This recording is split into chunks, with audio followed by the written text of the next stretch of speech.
Daniel Roy Lobdell Jr. Why you always got to use my full government name? Social Security number 804-22-9645. Whoever's social security number that is going to be very upset. It's yours. Hey, so you know how you hate that I say the area code? Well, guess what? Uh-oh. Saskatchewan episode, everybody. Woo! How is that possible? What do you mean, how is that possible? They have area codes in Canada, Yeah, I guess so. nard. Oh, my God. Don't nard me. Willie, help me out. What's It's going to be buddy? a good show when Nomad calls someone a nard. First 15 seconds. Yeah. Oh, boy. Nard. I love the name Nard. Okay, so I think there's a lot of places we could start. Bracky's marriage is a sham follow-up. We don't have confirmation that it's a sham, but we have more, I would say, mounting evidence that it's a sham. And I've just revealed some new evidence, so we'll get to that later. Bracky not being married. But let's start with Iowa. The University of Iowa, the Hawkeyes, Wrestling Nomad, Daniel Roy, Lob June, and Willie Saylor have been putting in a lot of work. Nomad on the depth chart, Willie Saylor on the targets. Together, they are a great cohesive article pair there. So starting with Iowa's depth chart, and as we look at it, they seem really strong in a few weights, 25, 33, and I think 49 they're okay. Looking down the line, it seems like 84, 74 are their big potential. Okay, they need to start really problem solving there.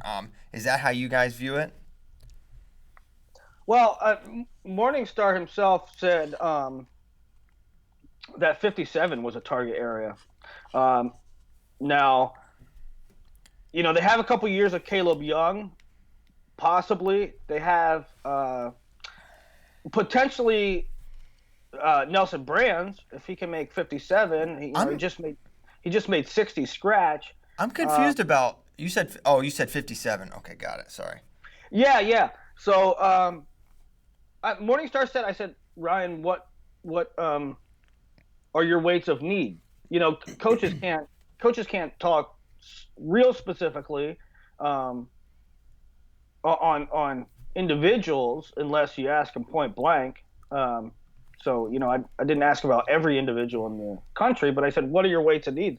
And he said, this year, 57 and 84. Mm. Yeah, and that kind of makes sense for me because, you know, when I'm doing the depth chart, and like you said, Christian, it really plays well into the recruiting targets. And we're going to keep doing more of these, by the way, guys, for a lot of the power schools.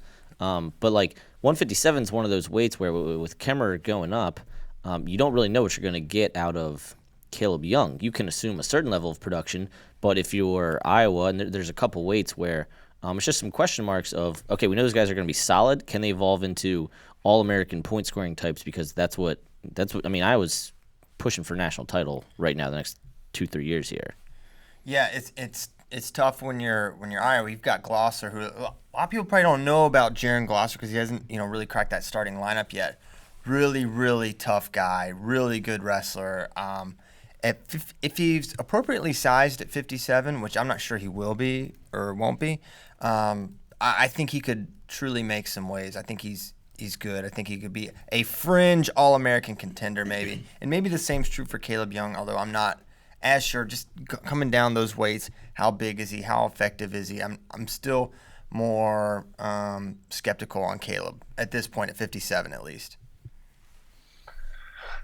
Yeah, so, you know, you talk about 57, but they have some luxury in there.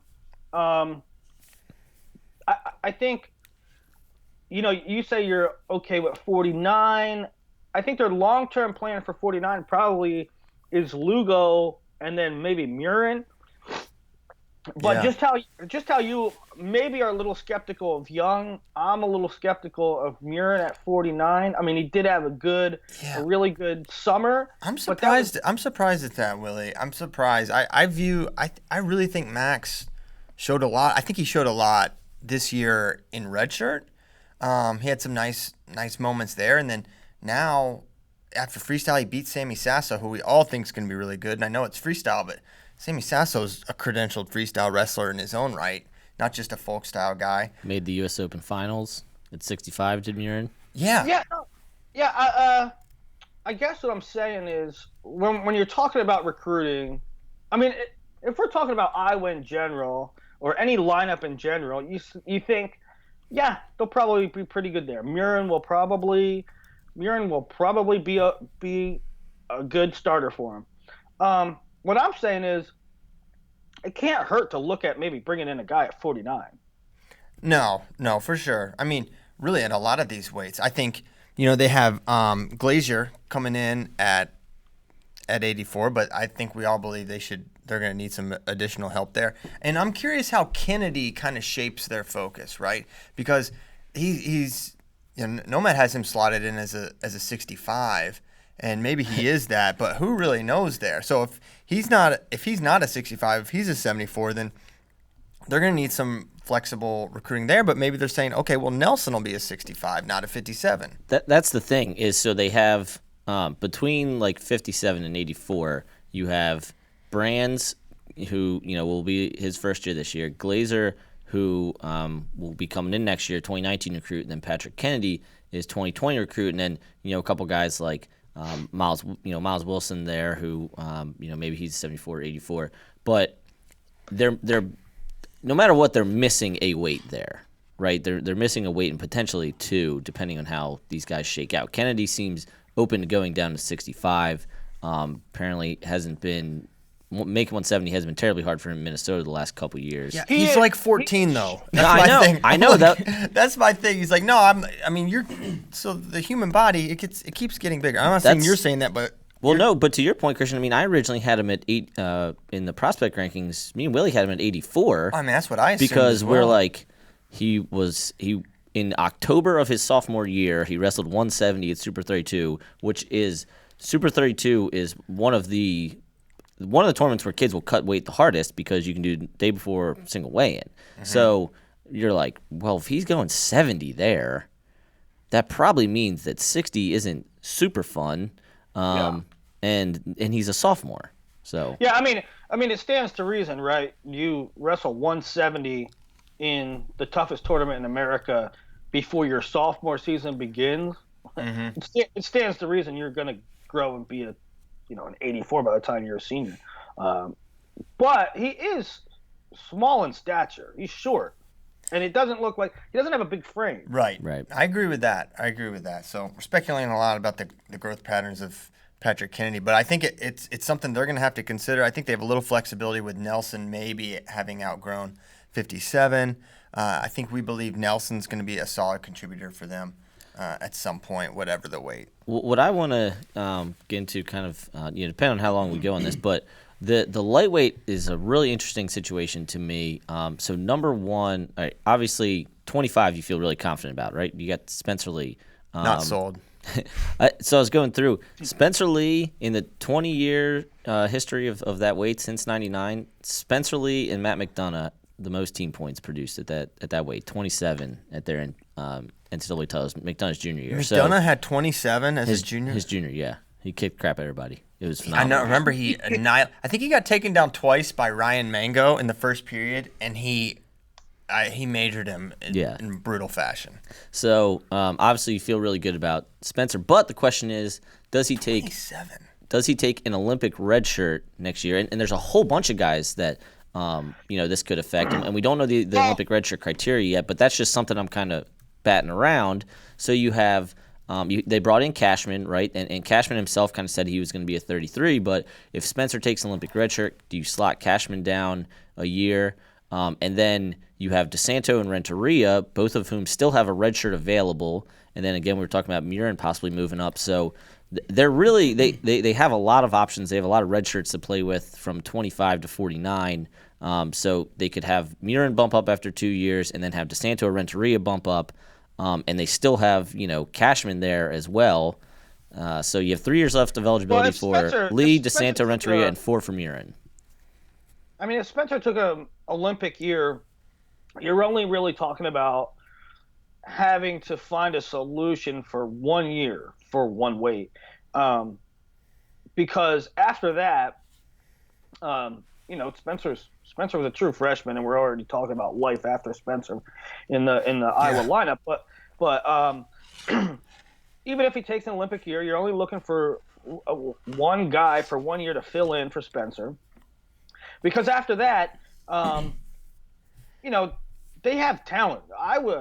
The state of Iowa has young talent that will be 125 acceptable. Schreiber and Ayala and even Carter Fusick. They have some young guys there that Iowa will obviously land.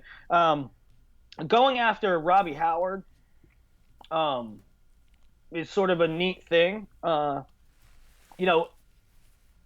Iowa more a Midwest. They get everybody in the Midwest, and maybe some. Recently they started getting some Southwest PA kids, but going into New Jersey and getting a Robbie Howard would be big. I think Robbie, even himself and his father said, he didn't grow like we thought he would grow. So, I mean, he's probably looking at being a 25-33 now.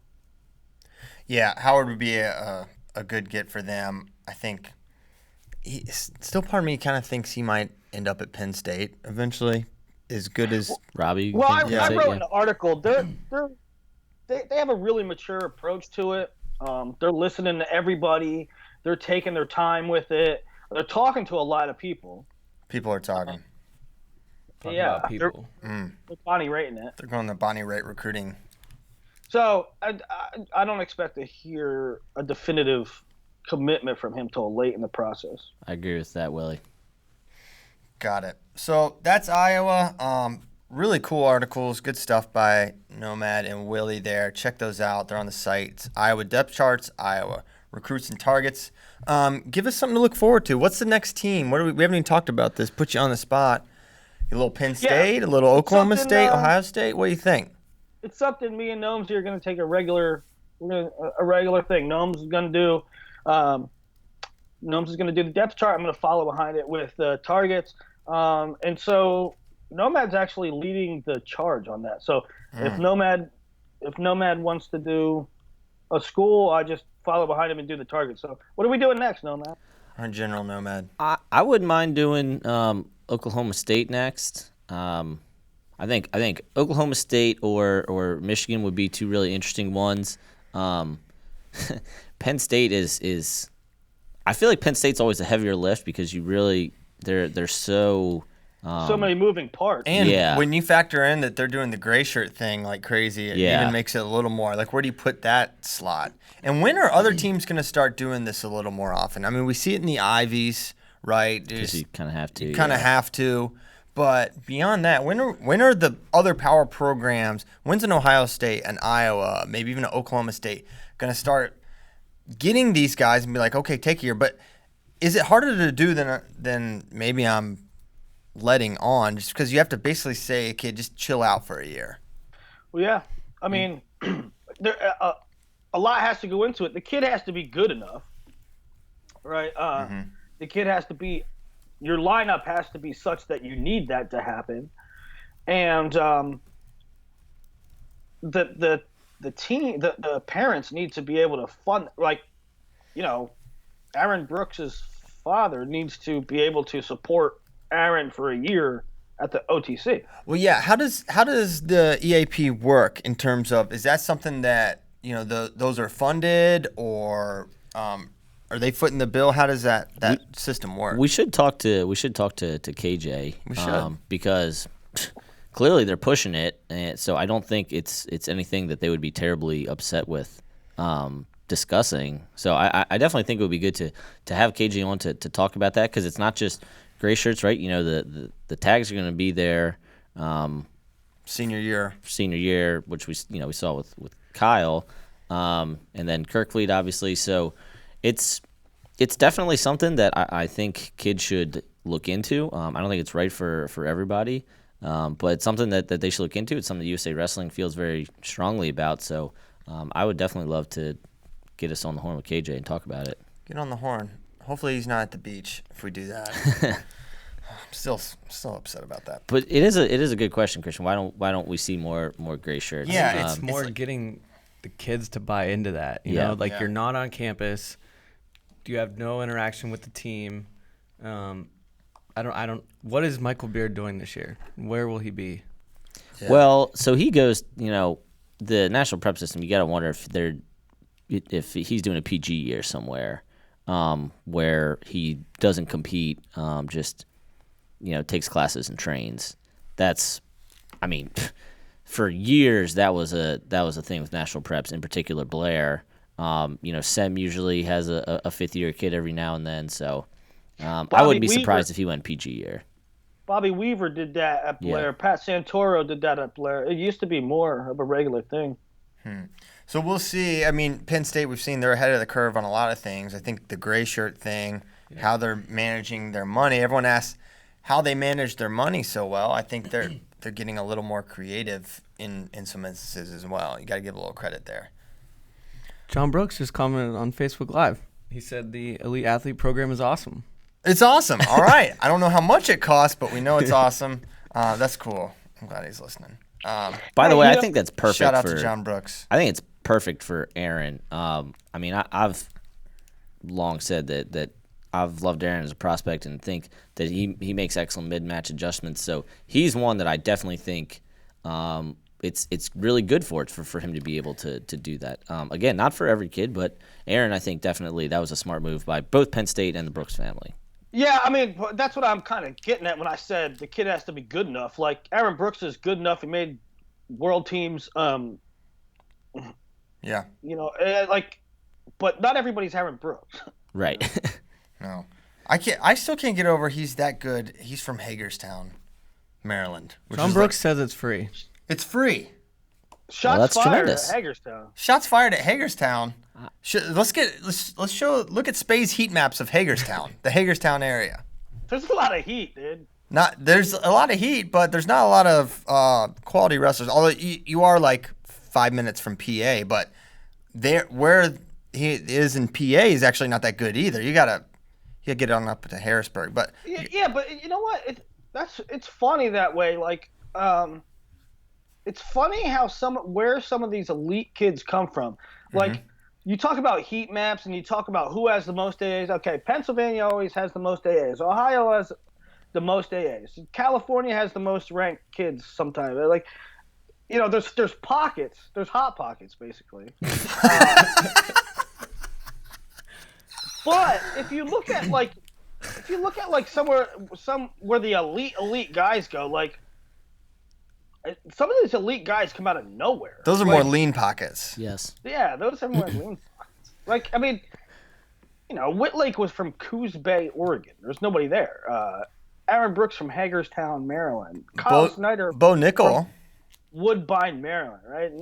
Bo Nickel just kind of a unicorn. Bo Nickel from the he's from Allen, but also Wyoming. The Primordial Ooze. Allen's got a pretty good program. Yeah, that's true. I mean, right? Like David Taylor, sure, he spent time in with the Graham group, but I mean, the kid's from Wyoming. Yeah. I mean, some of these guys just come. He's from Pennsylvania. He told us that at Final X. Yeah. He is. He's PA through and through now. Okay. Don't know how we got there, but good stuff. Elite athlete program is free. Hey, we're learning stuff right there. Boom. Well, that helps. Thank you, Mr. Brooks. That helps the situation. Okay. I was a little disappointed. Not disappointed, but I wanted more feedback on our Chamizo Burroughs takes. I thought our takes were, dare I say, incendiary, but didn't seem to be much fallout on the interwebs. Which takes are we talking about the NYC stuff or I think the match part? I think the match. Everyone. I think America is united behind. I don't think America is as united as you think. Oh wow! Are there two Americas? Yeah. Crap. I got a DM with a guy that makes some good points. Obviously, he's a little biased in that his name is Old Lion 126, Lion being Columbia, and he says that Dave Barry is a personal friend of his. But he says, "Are you okay with professional basketball, soccer, baseball, tennis, hockey players earning a living in one country and competing in the Olympics for another?" I am. I mean, yeah, that happens. He says Dave Barry's a personal friend. He and Andy Barth and Mike Novogratz have done a lot for wrestling. Not disputed. I'm not disputing that. No. you can make some good points. I saw it just. I'm not saying this maliciously. I'm not upset. I don't hate Dave Barry, right? I don't hate. It's just something doesn't sit well with me with it. Yeah. Yeah, I agree with that. I think we talked about that already. And yeah, I think it's okay that it doesn't sit well with us. We're not being moralists here and saying that, there was this horrible injustice. But, man, if you're an American wrestling fan, point blank, he's getting help from Americans to get better at wrestling, and he can beat our best guy. Just point blank. You can't deny that. American wrestling benefactors are helping a foreigner. Not just help; they're paying it. They're paying one of the best in the world. Yeah. Not to rehash what we talked about on Tuesday, but that's really what it comes down to is, as the athlete gets better that is training in America, do you take more issue with it? Yeah, I mean, the same guy says you never. Nestor Tapper trains with NYC2 and competes for Columbia. Come on, dude. That's where you lose me. Number one, Nestor grew up his whole life in freaking America. And number two, Nestor isn't Frank Chamizo. Yeah. We said that yesterday. It's the notion of threat that that doesn't sit as well with American wrestling fans. Nestor was at Lehigh previously with Santi Martinez. They had two Colombian guys there training, so yeah. It's not like Nestor just started wrestling for Columbia. This isn't new. All right, guys. So what about this Urban Meyer thing going on? Well, it's funny. We got a question about it. Maybe we'll start with that. We're not going to do questions now. But it's funny. I never thought we'd talk about Urban Meyer much on here, but it kind of connects. If you don't know, he's kind of friends with Tom Ryan. Does Urban Meyer's situation have any impact on Tom Ryan and people's perception of him? Tom Ryan has been very vocal on what a great guy he is and having him at duels. What say you, boys? You are the company you keep. To me, it's a little bit of a stretch. First of all, yeah, that's a big stretch. We don't know how. They're probably friendly. I don't think they're probably, barbecuing every weekend, guys, confidants. In my opinion, I don't know. It's just my gut. It just doesn't seem possible, as busy as both those guys are, that their lives intersect that much. Well, yeah. I mean, saying that you're the company you keep, that's stupid. I mean, me and Christian could be best buddies. Christian goes out and shoplifts or something.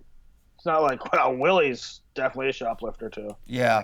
I mean, there is something to be said for that, but it's a little strong, and it's also Urban didn't beat the woman, right? Yeah. It wasn't. Now, is he a little hypocritical? Yeah, I think Urban, probably could get fired for this, right? And deservedly so. He lied at Big Ten Media Day 2 weeks ago. Bracky and I watched that and we're like, whoa, he is really, and we said it at the time, he is painting himself into a very specific corner. Very specific corner with no wiggle room. He essentially called Brett McMurphy, the reporter who first broke the story, a liar because he said he didn't know who would make up things like this. And then Brett McMurphy came back with very hard evidence. The man's got receipts. Of course, Tom Ryan's going to want Urban Meyer at duels. Yeah. Who is not going to want that? We saw James Franklin at Penn State duels. It's good for a program. Gundy's been at Oklahoma State duels. It's good publicity for your program. So, of course, you're going to want to have that guy at your duels and be vocal that he's involved in the program. It doesn't change my opinion of Tom Ryan one bit. No, not at all. No, I thought, when we were, obviously Urban Meyer, the freaking great Ohio State program that he runs and at Florida and at Utah. And what I thought we were going to talk about in terms of, and he's friends with Tom Ryan, what I thought we were going to talk about was the similarities. I don't think Tom Ryan has anything to do with it. That's hogwash. What I thought we were going to talk about is the similarities between that and Jordan. Oh, boy. And Jim Jordan. And while I know it's a slippery slope there. You got to watch what you say. But the difference there is that, I think it's completely opposite in that Urban Meyer covered it up, allegedly, so that he could keep a guy on staff. Where Jim Jordan and the rest of the Ohio State staff, I don't think they covered anything up. It's sort of documented that they went to the administration with the stories on this guy. I think Jim Jordan's thing was just that he should have said yes, I heard of it, instead of saying no and then having to say no for the rest of his life. Yeah. Maybe painted himself into a corner there as well. But I don't know. It's tough times at Ohio State right now for all it is. But in terms of connecting Tom Ryan to it, no, it shouldn't change the perception in anyone's mind. But it's bad for Ohio State for sure as a whole. And he's not going to publicly come out and say anything about this, nor should he. There are a lot of colleges that have a lot of problems, and not all of them get brought to the surface. Yeah. What I don't understand, what happens when you're the brand that Ohio State is and the brand that Urban Meyer is. Yes. That's what I don't get. Urban Meyer, now listen, this is a guy that basically inarguably has flexible morals about what he will and won't allow. He has the most arrested team ever in Florida. They had a whole cell block probably for that Florida squad. In 6 years or in 5 years, they had 31 arrests. In their 2008 team that won a national title, they had 121 guys on the roster, and at one point, 41 of them had been arrested, either while they were at Florida or in the NFL. Okay. So he obviously will make exceptions for the exceptional, right? Okay. But what I don't understand is why this is a wide receiver coach. You're going to risk everything for a wide receiver coach. How can you be so smart, such a savvy businessman, brander, recruiter, coach, and then you have a complete blind spot to protect a woman beater? It's just it's morally reprehensible, yeah, for sure, but also it just doesn't map to the pragmatic side that Urban Meyer should have. It doesn't. You're exactly right, Christian. I mean, to have the success that Urban Meyer has had, you have to be pretty intelligent, and you have to have a plan. You have to think. You have to think minutia, and you also have to think big picture. And how he didn't see this big picture issue as an issue is kind of crazy. Because, listen, this coach, which is a wide receiver coach, he did it at Florida too. Yeah, he covered it. You know, it'd be one thing if I was on Christian Pyle's staff and there was an incident in my home where me and my wife got in an argument. And I go to Christian's office the next day and say, Christian, things got a little out of hand. We got heated. Never happened again. You know, and Christian might have my back if the details are okay. But for it to happen at Florida and him cover it up, and then it happened at Ohio State, and then Urban Meyer says, nah, I don't know nothing about it. I mean, Urban Meyer comes off as somebody that should be more intelligent to be like, look, man, I'm sorry. I love you. I'm a loyal guy. Well, we got to cut ties. Yeah. Someone just brought it up on Facebook Live and kind of like what everyone's kind of been reasoning is. So the wide receivers coach, Zach Smith, was Earl Bruce's grandson, who was former coach at Ohio State after Woody Hayes, and a guy that Urban Meyer calls like one of his greatest mentors. So that could be. So it's the personal side. That'll get you. Gotta detach, be pragmatic there. Yeah, but if one of your personal mentors' nephew or grandson is beating his wife, there's nothing you can do about it. Right, but I mean, yeah, I'm not for sure, but yeah, I don't know. So that's the Urban Meyer, no real Tom Ryan connection that, as far as I can tell. So yeah, moving on. Bracky's marriage is a sham, part 4. There's more evidence, as I mentioned at the top of the show. That was a tease, classic tease. We're bringing it back right now. We will have a high-powered litigator on here to explain why this marriage is a sham down the line. I assure you that. I don't think we need but a litigator also, for that. Willie, you were at the ceremony. I was. Can you describe to me the rings in which were exchanged as a symbol of their eternal love? Please describe. What was it made out of? The rings? Yeah. I mean, metal and Gold. yeah. Bracky, for the jury, would you please reveal your left hand in the current ring on your finger? A black ring. Is that perhaps symbolic? My real ring is getting resized because it was too big. Interesting. Well, we'll see. So that's your evidence? That's that your he has a evidence? different ring? Yeah. It was this part of the ceremony. So They would wear gold rings. So hold on. So just to be clear, so if someone loses their wedding ring, does that also nullify the marriage? The marriage is over. Is Okay. Is it re-nullified? So if I once I get steal my ring back, Huh? is the marriage back on once I get my real ring back? It's legally it's a very gray area. Okay. so I've been on Ask Jeeves. It's 50-50. At least 50 men watching this show right now said they just lost their ring. That's not true. The men of this who listen to the show are dedicated husbands. Okay, so probably.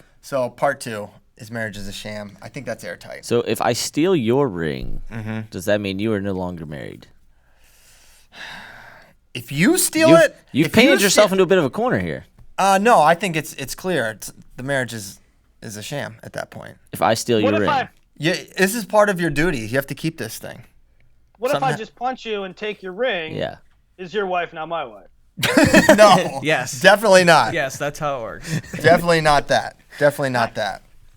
Okay. Getting into feudal law here. So super sorry to the Brackies, or should I say the Hoover and Bracky still. Kyle, is your last name now Bradkey Hoover? It is not. Did she It's do just the Brad Keane. Did she do the her last name replaces her middle name? That's what No. my cousin's wife did. Wow. I've never heard of that. Really? Yeah. Some people It's take pretty common. their maiden as their middle name. Well, your forefathers play tag with a 22. Where's your dad? Have you not brought him to HQ so we can grill him once and for all? Because my father's a terrible public speaker. Okay. And he will. This is not he will public admit this. speaking. This is not public speaking. This is not a public forum. This is not. This just No. people don't watch this. This is just us in the trust tree. Yes, it is. You should just detach. He would do just fine. How did he lead the wrestling team? That's more intense and public and pressure filled than this. He would lead by action. Oh wow, lead by example. Mm-hmm. What a man. The Lobdell way. All right, who's number one? We got the lineup. Yeah. Briefly, matches you guys are most excited about. Very briefly, me, Nomad, and Spade did a whole show yesterday outlining it and talking about it. You should go watch that. Great lineup. And I think for me, the best matchups are the group at 138, because I think it's true. I think it's truly like, I think it's truly like a question mark. Who is the number one guy in the country? And they all have their kind of claim to it. Keegan O'Toole winning, Jaden Abbas taking a loss, but then having a phenomenal tournament. So I think O'Toole, Tag, JoJo Aragona, Jaden Abbas, I think that's a great thing. Facundo and Balmaceda is probably my favorite. Yeah, for sure. Really excited to watch Facundo. Like him a lot. There's rumors circulating, Willie. If you do not find a match or an opponent for Figueroa, that Nomad will have to wrestle Figueroa. Can you confirm? That would be a bear of a cut for me. If Nomad wrestling Figs would be a legit possibility, I'll stop my search right now. I think it's a legit possibility. I'm gonna find one. Okay. I think an under the radar match is McHenry Barnett. Oh, for sure. Gonna be very fun because everything Kurt does is fun, and Barnett is super funky. Yeah. There are going to be some amazing exchanges because Kurt can get to everyone's legs at basically any point in time. But Barnett's going to be, we know he's going to be bigger, perhaps significantly so. Is he going to be able to crunch him up on a cradle? Is he going to be able to out-scramble, out-slick? I don't know. Bigger than Kurt? Well, right? Barnett is bigger than Kurt. A little bit. How much does Kurt weigh? Everyone's like, Kurt's still a 6-pounder. Kurt will not be cutting. Barnett's certainly not going to be a huge 20. No. He wrestled 13 in March. Very true. Okay. I'm surprised no one mentioned It's Sanders. not hard to be bigger than Kurt, though, I think is the point. Yeah. Yeah. Yeah. I'm surprised no one's mentioned Saunders Decatur. Yeah. I think that. So I kind of get why 38 should close the night because you give them the rest for matches. But I think that's the second one. I'm excited for people to get a look at Alirez in folk style. I'm excited for people to get a look at Karchla in folk style. Although, I guess we saw him at Iron Man stuff. But bigger national stage for them. Willie, I sent you something about 182. Somebody's upset about that. Cool to have another girls match again. Mace Kilty, pretty much unquestionably number one pound for pound. Kenny Blades, the best incoming freshman. And then Willie mentioned he might be open to doing another girls match. So yesterday on Who's Number One on the Show, I threw out Olivia Shore versus Mia Palumbo. Who's Number One on the Show is up on the site now. So for more in-depth on all that, go ahead and watch that show. We'll Also, tweet it here's out. an update. I might add 113. Maybe Jakason Burks against Greg Diakomahalis. I thought you said Jason was going 20 this year. Listen, he told me 113. He told me 113 for Super 32, and then he's not sure if he'll be 13 or 20 for the state tournament, right? You know how I took that? I took 20. that as saying you're going 20 for the Nebraska state tournament. Yeah. Right? Come on. I think you're right to make those exceptions, Willie. I think I think Jacase, he could straight up tell you I'm going 20 for this, but 13 is my ranking weight, right? Why am I going to cut this weight to wrestle in October in this R-Star duel? I have to cut down for states in Omaha. I don't, Well, you're right, but another part of it too is like legit Balmaceda's not really a 60. But sometimes these kids say they're not a this, and they're really big. And so he DM'd me after the release show and said, Willie, I told you I might be 13 for the state tournament. And I said, what do you weigh? Right? Like, what do you weigh? You're not going to weigh 30 and cut for one event, right? He weighs 120 pounds. So, okay. Let him in.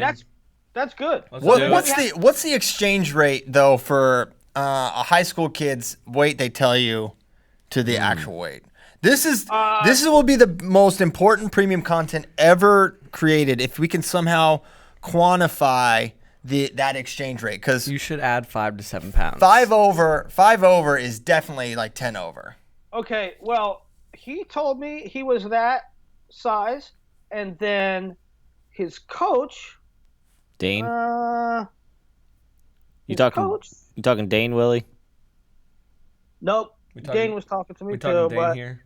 Is this Well, more just Dane, because is this more Dane it's talk? just funny because he always would like rib me about what did the Jason's coach ranking, say and though, I'm Willie? like, Doesn't really matter who he is. What did he say?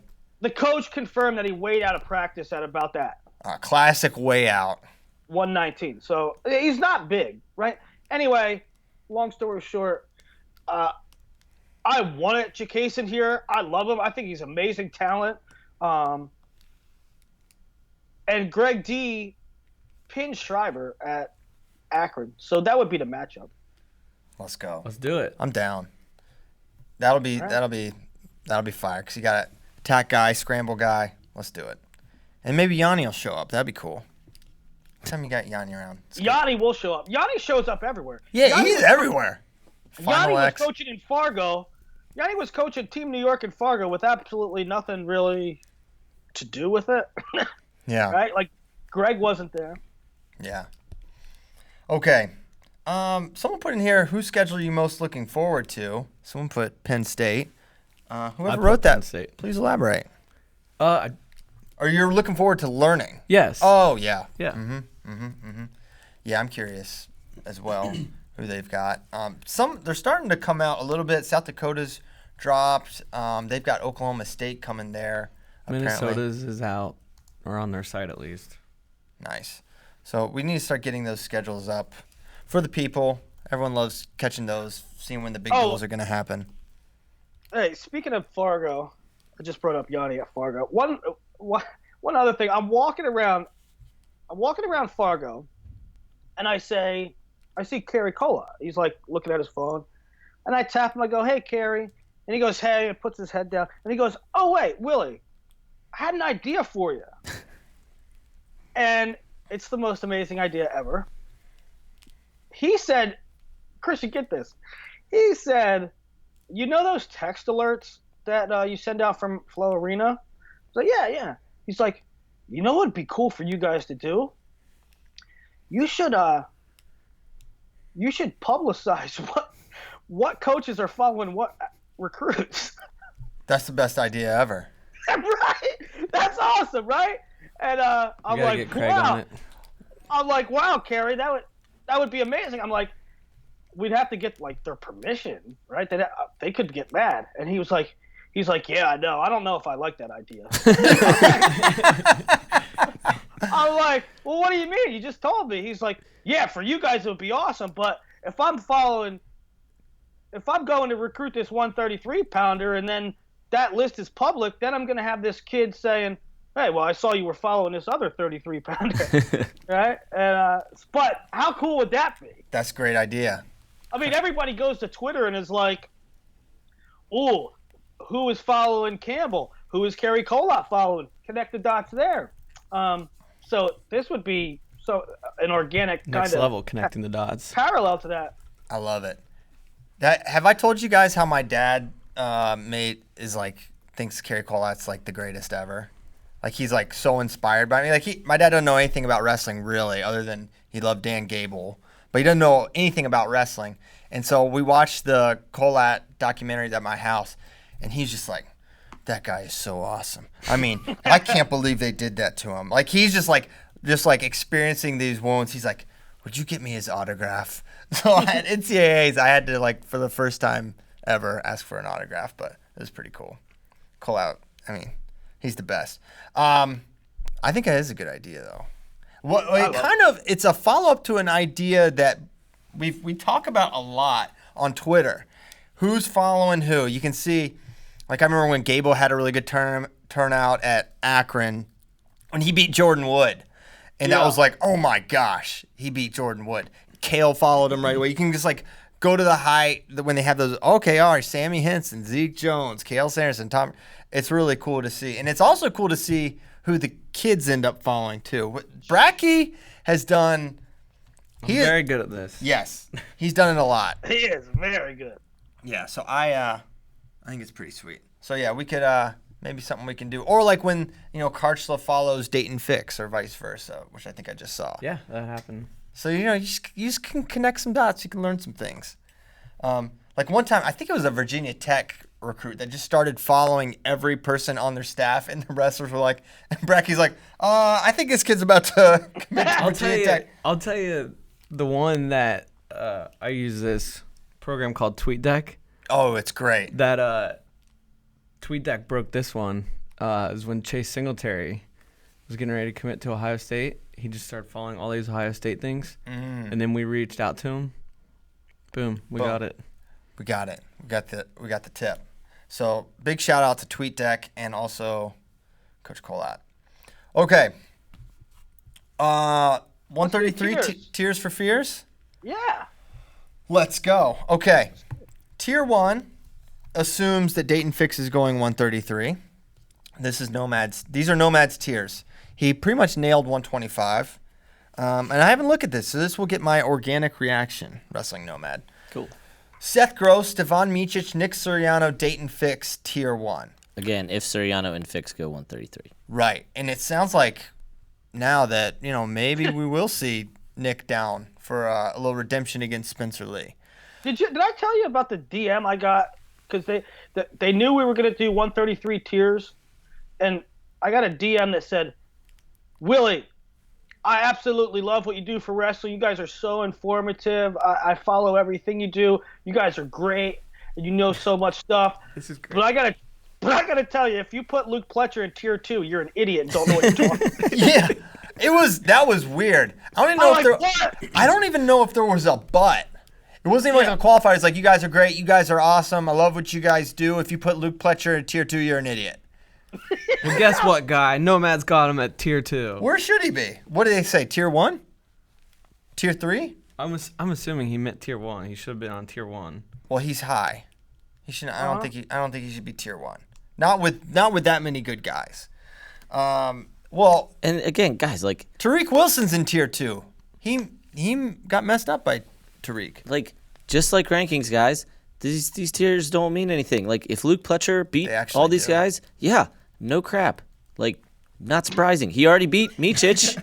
Yeah, well, that's my thing. It's like, why? I mean, I guess that's the whole point of the show and wrestling discussion in general. But it's like, there's nothing to really get upset about. If you think he's tier 1, then he is. But it's just our opinion on the information. I think it's right. So that's tier 1. Any quibbles? Someone that shouldn't be in it? Someone that should be? I think Tariq Wilson. If you want to talk arc trajectory, that guy was a freshman last year. Now it's kind of one tournament, but it wasn't like this outlier. I mean, you could say the same thing about Zeke Moisey though too. His tournament, he had one great tournament, so maybe this is under the Zeke Moisey clause. But man, it's tough to say. I would attack it this way. Okay, for the guys in tier 1, could you kind of see any of them beating any of the other one? Like, could you see Dayton beating Seth Gross? Could you see Dayton beating Mičić? Could you see Siriano beating Gross? Could you see Siriano beating Fix? I think the one that Gross Fix. I think that's a terrible matchup for Dayton. I think that the matchups in the tier 1 are like bad for Dayton. With Gross, both Gross and Mičić, their length and their style is tough for him. Yes. And Soriano is close to impenetrable. They've had 2 1-1 matches. They've had 2 1-1 matches. They once wrestled for 45 minutes, and there was one takedown. I count that as a 1-1 match because Tariq's kind of a terrible matchup for Dayton too. Maybe. So are you guys saying Dayton should be tier 2? No. No, I'm not saying that. I'm just saying the styles, the style and body composition of the guys at the weight make a lot of tough outs for a smaller 33. Would you pick it straight up? Would you, if you wouldn't? I don't know if I'd pick Dayton to beat those guys. I know it's tough. Yeah, he might be tier 2. I mean, Tariq Wilson might have a better shot at beating some of those guys than Dayton. Maybe. I don't know. The tough thing is really that outside of Cliff King, we haven't seen Dayton wrestle folk in like a long time. Reno. Yeah. Or Reno. Is John Smith going to exercise the 2 wrestlers clause that Penn State attempted last year at 33? Because you have Cade Brock in here as well, Nomad. Yes. So I also have Sean Fawes in there somewhere. I think I have Sean Fawes in there somewhere. Yeah. So because there's so many moving parts, I just threw them in and you can have the discussion. Also has Look, Tucker this is Arujau. Yeah. Yes, I do. Because At least they're side by side. That's a question. I think it is the most. There was a overtime match. Why is it a question? I don't know. It was an overtime match. Vito's doing U23s. We're not going to see him until the second half of the season anyway. I think it'll be Vito, but I think the guy in tier 2. I mean, would it surprise you if Luke Pletcher? I mean, Cade Brock beat some of those guys in tier 1. I mean, maybe not great. Yes. I have finally quit Cade Brock to an extent. Like, I was like, this guy's gonna win titles. He's way too slick. He's so athletic. He's got it all. And now I'm just like, okay, he's awesome. My favorite guy to watch maybe in college, but I think he's just a tier 2 guy. Until proven otherwise. I mean, he's beaten Corey Clark, right? He's beaten some good guys, but there's some dudes that just give him big time problems, right? What were his NCAA losses? Tariq Wilson And Pletcher. It was so weird. He beat up Tariq like a month before or 2 In Italy. International waters. Everyone knows it does not count. Messed It him was up. duty free. Wait, Cade's gonna be 41, undoubtedly, right? Who knows if who knows? It's tough to say. I mean, you would think. That's right? why I put him in because I'm like, we think it's going to go a certain way, but until they actually roll them out. I think the most interesting guy here on Tier 2 and how he'll do upweight is Lezak. Yeah, and let's read Tier 2. We're just talking about it. Our Tier 2 is Tariq Wilson, Luke Pletcher, Cade Brock, Ethan Lezak, and Scotty Parker. Scotty Parker, get out of here. You can throw me under the bus if you like. I mean, you're under the bus. These are my tiers, so if you want to, like... Hey, you're doing good. They're good. I don't think Scotty Parker is...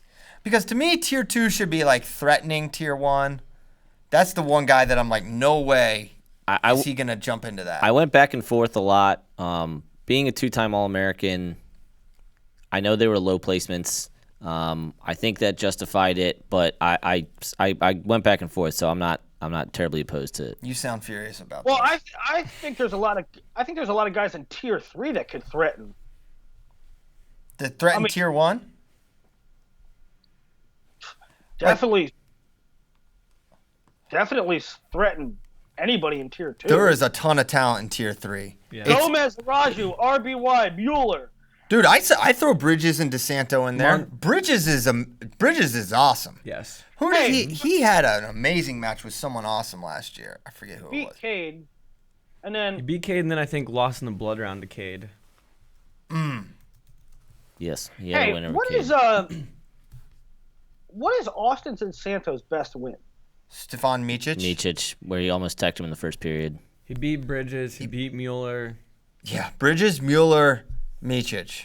Lost to Mueller a couple times. Lost to Micic again. But the yes, Mueller he has matches those were wins. all close, except one time he got ridden for somewhere in the neighborhood of an hour. That was CKLV. That was CKLV. That was an interesting time for Austin. But yeah, so I think it was an interesting time for Micic. Yeah, for sure. That was like an out of body experience. He mailed it in. I shouldn't say mailed it in, but that's an outlier. I'm not against you saying he. He kind of admitted he wasn't really. He said he's like, I just lost a heartbreaking match. Literally, the last thing you want to do is go wrestle a guy like Austin DeSanto an hour later, because Santo is in your face. And DeSanto knew it before NCAA's. Like, he talked about it. Like, I don't expect that match to go the same way. I want it to go the same way, but like that's going to be a totally different dude. Yeah. They approached it with eyes. So Bridges lost to Gross 7-3. He lost to Parker 5-2 and Cade 12-7, beating Ernesty, Gustafson, and Ben Thornton. Okay. He's good. So with Tier 3, it's basically just like a huge potential tier. This weight is going to be awesome this year. Because Gomez, we all think the world of Austin Gomez, but as far as folk style data, we don't have a lot of it from last year. He went 8-0. He teched 5 non-D1 guys, had an overtime match with Puppy Simmons, his teammate. Hey, is Rudy Yates alive? Not in the tier sense. He is above. He's still on the UNI roster. He's still. I haven't seen nor heard of him in ages. Don't count. No. Yeah, I wouldn't expect him this year. I'm not counting. Stop trying to put Rudy Yates in Tier 2, Willie. We're not having it. He's not Tier 2. And then with Tier 3, so I put this in the Redshirt report. Like Vito and Caden G-Feller are just criminally underrated because of who their best friends are. Right, so it's people forget. Like, I don't think it's because they're friends with Dayton Fix and I do. Yanni. I 100% do. No, it's their wrestling resume. They're not slept on. Vito's resume is fantastic.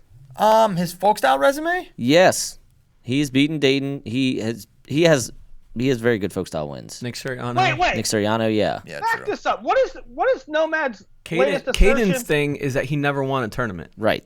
Yeah, until Southern Scuff. But he made the finals of just about everything too. Listen, by comparison, they are inferior to their. Yes, they're inferior to their friends. But what I'm saying is they get dropped from, instead of being they are 4 or 5 on the big board too, and we put Vito So the big board that you guys did, you dropped him because. What are you talking about? Because what I'm talking about is the public perception of Vito and G-Feller is slightly lower than what it actually should be. Like, I think we got it right on the big board. At least once a show. Dude, I don't think people know how good Vito is. I think it's partially because Vito's really good. I'm not talking about you. I'm talking about the wrestling public. Listen, no, man, think about what you're saying. This is like Gable will never win the Hodge. I didn't say Gable will never win the Hodge. I said as a freshman. freshman. Listen, if people don't know how good Araju is, you're saying that people drop him because they're friends. You have to know a lot about wrestling to know they're friends. So you're saying to both sides of your mouth. No, that's true. In any case, I don't think I look, whatever. I think Vito and G Feller are they lose a little bit in public perception because they are best friends with two guys who win everything and are amazing, and so they're maybe a little like it's like when you have you're like Drake Hudesheld or something, and your teammates with Jaden Cox, and it's like, well, Drake was an NCAA champion too, but people maybe kind of forget about it because, well, when you think of Missouri that time, you think of Jaden, like things like that. Rudy Yates not on the UNI roster anymore. Oh dang. Yeah. He was on the website. That's why I said that. He's gone now. Dude, it's crazy. This is so crazy to me. Before I knew anything about Rudy, I was at Who's Number One, and someone said, no one at UNI, no one, just someone that knew Rudy said, Rudy Yates will be gone very soon from UNI. It's not going to work. It will not work at UNI. Wow. And I was like, what? And he's like, transfers. I was like, why do you think he's going to transfer? And he's like, when he transfers, like, it was like, it's not going to work. So there was, in that guy's mind, red flags there, and didn't work out at UNI. Rudy to me just loved the sport. He was a very fun, lighthearted kid. I don't know. I thought he'd be okay in college. Yeah.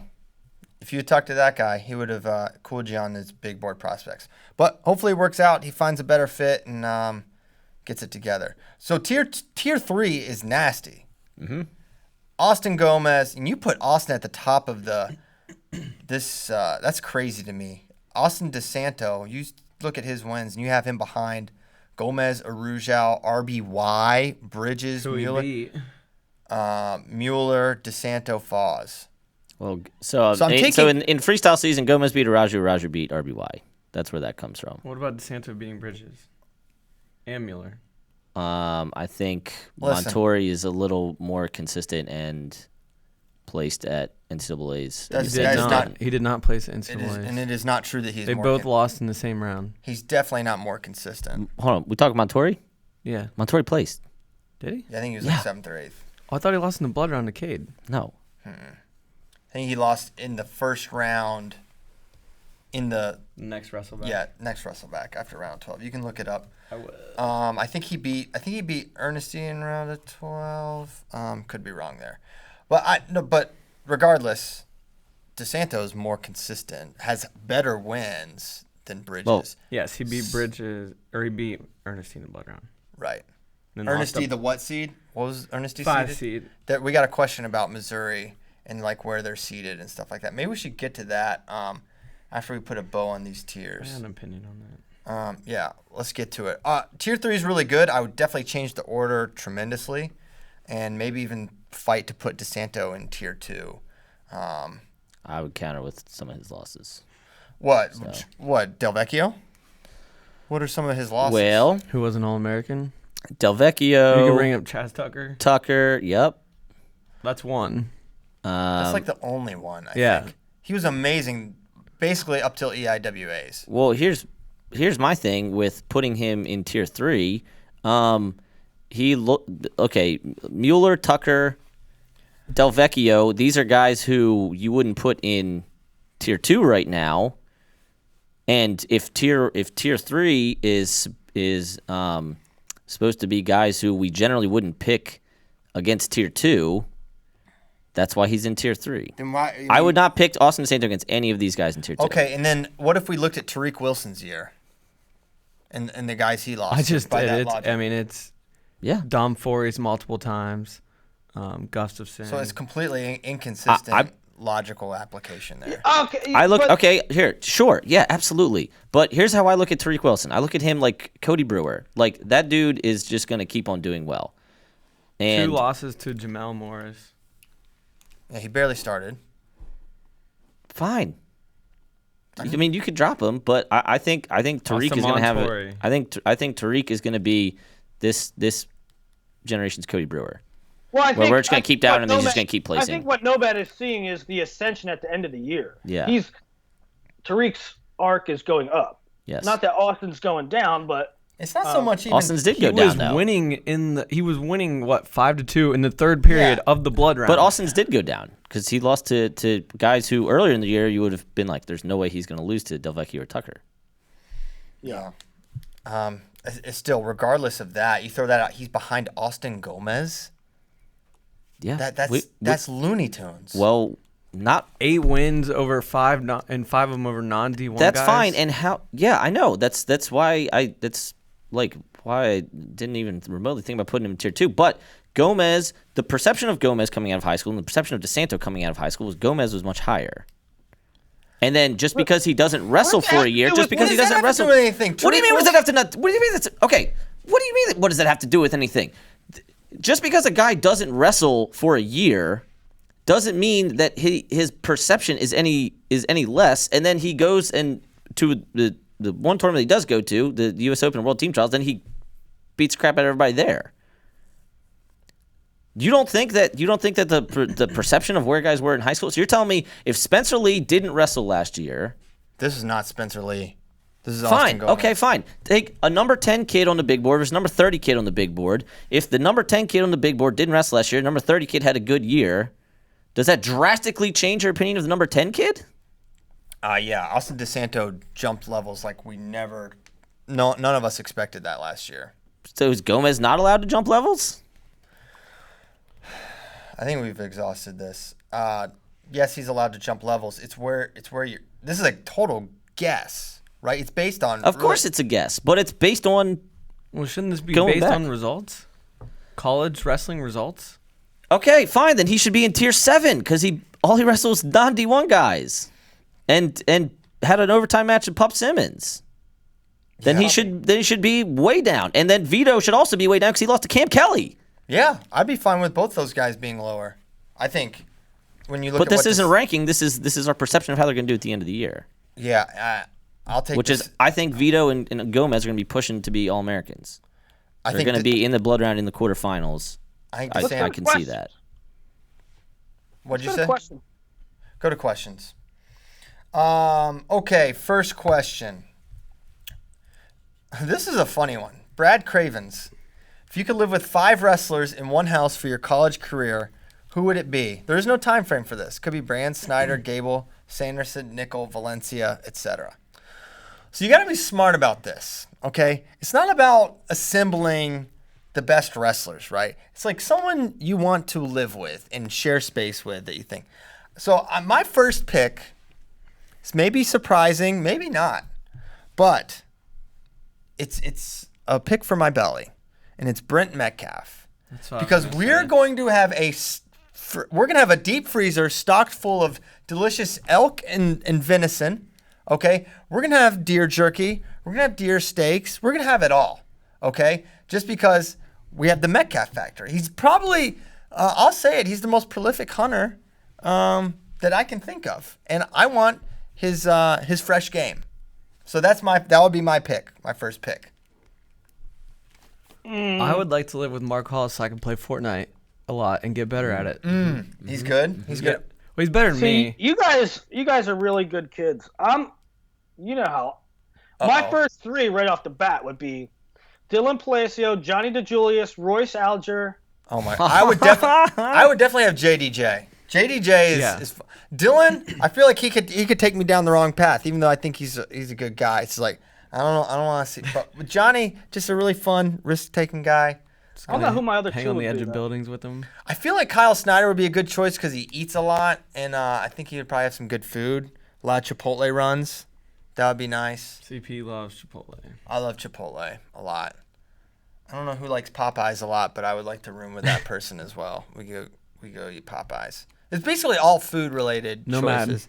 What do you think? I can't wait for Nomad's take. Have you? Did you ever live with people in Did college? I ever live with people? Do you not Yes. remember it? Do you not remember this? You lived with an archer. Yeah. Oh yeah, that's right. Shout out Scott Einsman. Speaking of, yeah, I'm gonna. You know what? I'm gonna pull up his thing. Keep talking amongst yourself. Well, we're waiting for your pick here. Oh, I buddy. don't have any. Okay, cool. Thanks for your participation. We'll put you with DeSanto then. He had a company where he was selling stuff for. Ty Mitch. I would want to live with Ty Mitch. I did live with time. Is that a good choice or a bad choice? Would you put Ty Mitch in your top 5, Bracky? I don't know. I would put Jeremy Johnson. Hung Yeah, out with him. no. He's a really good guy. He was a very good roommate.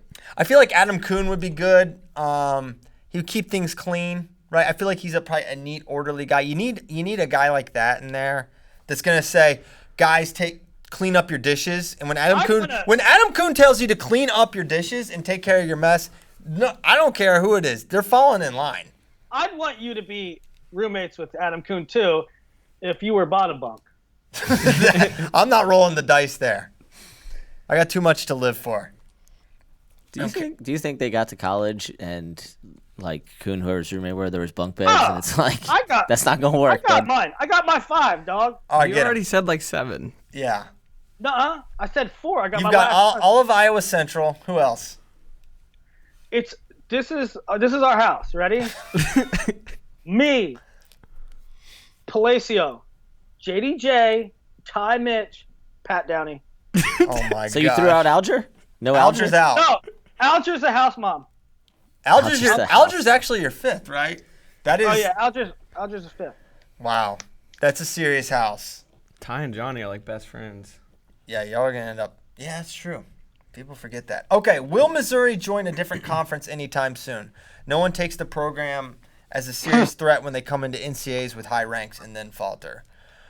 I don't think they're gonna change conferences. The MAC's like a little cyclical. I don't think it has to do with because they're in the MAC. Has nothing to do with the It MAC. has to do with this schedule that they have wrestled, and the tournaments that they've gone to. Yeah, that's it. And it was mainly, last year they didn't go to CKLV, they didn't go to Scuffle or Midlands. They did duel Virginia Tech. They had three pretty strong duels. I guess you count Cornell; they were a little down last year, but to Virginia Tech, Oklahoma State, and Northern Iowa, which they won all 3. Yeah, I think they had a solid duel schedule, but you can't really get a glut of good wins just with a duel because you're counting on your guy to hit a guy that's good. It's just because it's a good team doesn't mean you're going to hit a good guy, right? Whereas right. if you go to Vegas and Midlands, Vegas and Scuffle, Reno, you're going to hit some good guys, right? If you don't go to those, it's not going to happen. They did go to Reno last year, but as we know, Yeah, pretty down last Reno year was down. compared to previous years. pretty sure But, Oklahoma State won. But Just kidding. Missouri is on CKLV's website as going this year, and Missouri wrestled Okie State. Yeah, yeah, that's what I said. he said that. They had the 3 good duels. I feel as though last year we had a lot of discussions about not knowing where certain teams and certain individuals stacked up. Like last year, there seemed to be a lot more of that than I can remember in years past. Well, Christian, you remember? This guy has a decent point. There has been a little bit of letdown when it got to 20 time for Missouri. And Christian, remember last year when brackets came out and we talked about seeding, we were like, Missouri got a lot of high seeds, like higher than they should have been probably. Yeah, and most of that reared itself to be, not good seeds. LaValle, I think, comes to mind. Ernesty, there may have been another in there. So, yeah, I think fair point from Jacoby. Oh, not really, because I don't think it, as Bracky mentioned, it's not the conference. Right. It's not the conference. Yeah. Austin DeSanto's Kimura asks, how would Wrestling Nomad react if I put his stapler in Jell-O? Not many staplers here. I did not understand that at all. Yeah. We'll edit that out. It's from The Office. Office. Oh, yeah. I remember, like, I get the stapler thing. I don't remember I've watched that movie like 1,000 times. I don't remember the Jello part. No, it's not Office Space. It's the show The Office. Oh, well, there you go. I haven't watched that. That's why. Jim puts Dwight's stapler in Jello. Yeah. And Dwight's concerned about destruction of company property. Yeah, that's all I'm worried about too. I would never destroy company property. Okay, pick one you see that's good, Pracky. How much time did Bader need after being Schwab's technique partner? Oh. And the answer is unlimited paid time off, because that is one of the perks for working for Flow Sports. Unlimited. Unlimited. Yep. Unlimited paid time off. Yeah, he's still on it. Yeah. Even when he works. We have not seen him in weeks. Yep. I go perpetual time off there. Okay. There you PTO. go. Got it. Any other questions? Someone asked about David Taylor's, talk about Sam Calavita, the man I consider most responsible for building David Taylor up to the 86-kilogram monster he is now. I think it's a remarkable transformation. Yeah, for sure, but I don't know anything about that guy. But he's definitely good at what he does. ACC, yeah, right? ACC or Big 12 moving forward? This is probably my favorite question from Kyle really good Curtis. question. Which one takes the step forward as second best wrestling conference? Both are trending upwards with certain teams. I'm going to say, and this hurts because I'm an ACC guy, I'm going to say Big 12 for a couple reasons. One, and I know Oklahoma State was 13th last year. I think you have, but I'll still say it, you have an established power that's going to be there through and through. Now, NC State very well may be that moving forward. But I think they have the better overall. And what more than anything, ACC has just a more limited – they have fewer teams. It's way less teams. Fewer teams, and I just think it's they have more bullets.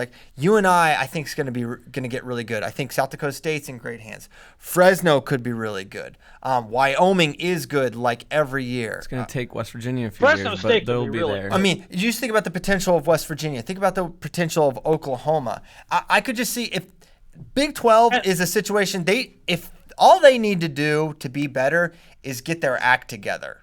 Just perform on par with your program's just base expectations, West Virginia, Oklahoma, and you're going to do it. Iowa State, didn't even mention Iowa State. So the answer should be, if you ask me in 10 years which one will be more prominent, if it's not Big 12, there is wholesale mismanagement of really good programs or programs with great support. Whereas you're counting on Virginia Tech, UVA, UNC, NC State, Duke, 0 scholarships, Duke, Pitt, to carry that. It's just it should not be. If the ACC is outperforming, it is just the ultimate testament to incredible coaching, because in no way should they. Yeah, I mean, if you have Oklahoma State, which should be a perennial power, and if you have Oklahoma and Iowa State get back to anything that resembles a hint of their history, you're looking pretty good. Yeah. And you look at where those states are, where the kids they're pulling from. So you have 3 North Carolina schools and 2 Virginia schools. Yeah. Now Pitt, obviously in a rich area, but you talk about and they're the one that's been kind of more down. Right, and you look at a school like Penn. Penn has been getting a lot, and I know that's not either of these conferences, but just as an example, Penn has been getting a lot of kids that are within their RTC radius that go to their RTC. So when you talk about what type of kids you can pull from, what states and what's in your RTC radius, the ACC schools are in a wasteland right now, and obviously there are people that are actively trying to improve that, but North Carolina versus Iowa or Oklahoma or California, you know who you're going to take from. The thing, but their big advantage is those. I mean, I don't think this is a hot take. ACC academically is way better than the Big 12. Absolutely, they just have so much better schools. Period. They have historically, I mean, they have always recruited decently from that belt of Ohio, New Jersey, Pennsylvania, even New York. So. Yes, they have, but you still have to. It's still hard. It's still more work. It's still harder to do it. You'd still bet on schools that are in power states to do better. Yeah, no question about it. I mean, the fact that NC State is where they are, no crap, Pat Popley deserves a 7-year extension. That's remarkable. Lifetime contract for Pat Pop. Make it happen. All right. Hey, what are you guys doing this weekend? Fair question. Hey, football's back tonight. Football's back tonight, so What do you mean football's back tonight? Preseason football, Hall of Fame game. Hall of Fame game, buddy. What is Bears, it? Bears, Ravens. Lamar Jackson, maybe? For sure. There's a football game tonight? Yeah. Hey, obligatory mention of Tanner Lefevre. You know what? He just put, you know what the people want. Hashtag. He asked for the Iowa Penn State. We will get to it. I think Tuesday's the day. I think next Tuesday. I never committed to today to do it. Tanner, I think it's paying off, buddy. I think Tuesday, Iowa, Penn State, whiteboard war without the whiteboard. Let's do it. Also, Virtual shout whiteboard out war. that ACC Big 12 question. That was from Kyle Curtis, who is always on top of everything. Every tweet that I have has at least one like because Kyle Curtis likes it. He's a great Twitter guy. So mention his name. Yeah, especially if you suck up to Willie, you're automatically, man, you're a smart guy. You know that? That guy is freaking brilliant. You know who's sharp? The guy that favorites every tweet I ever send, including the ones where I say I'm the greatest mind in wrestling. I didn't say he's sharp. There's certain guys on Twitter that like they follow everything we do. They're pretty cool. They ask a lot of questions. He's one of them. He's an awesome dude. We should compile a list because there are a lot of. I think I'm gonna watch. super Nomad, I savvy. was surprised. Nomad, are you gonna get up and watch Euro Juniors? Probably. Wait, Freestyle hold on. Circle. You said get up. That's a no. No, hold on. You said get up. Nomad is those are Nomad's hours. That's when he's. I'm actually watch- no. Euro Juniors. It's Russian Nationals weekend, baby. Oh yeah.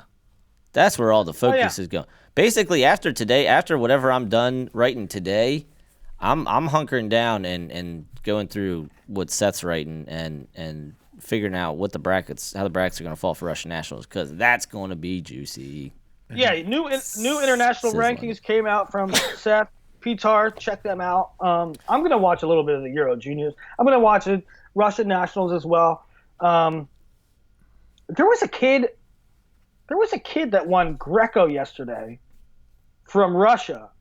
It was his fourth junior Euro title. Komarov is a monster. Uh-oh.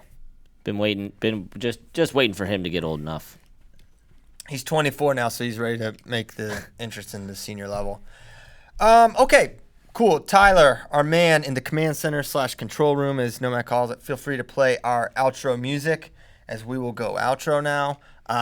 Shout out to ASICS for your faithful sponsorship to FloWrestling Radio Live. Shout out to you for listening, whether live or on your phone or some other way. Nomad's shout got out to- something. Willie, when's the next school list dropping? You drop Balmaceda. Who's the next one? Ava Sod. Woo! Abasad. Not Acid. He doesn't subscribe to the Austin Acid. Shout out to Black Wedding Rings.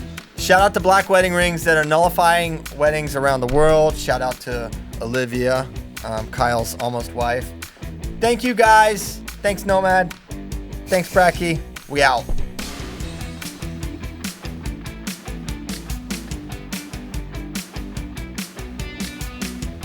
Almost why? Almost.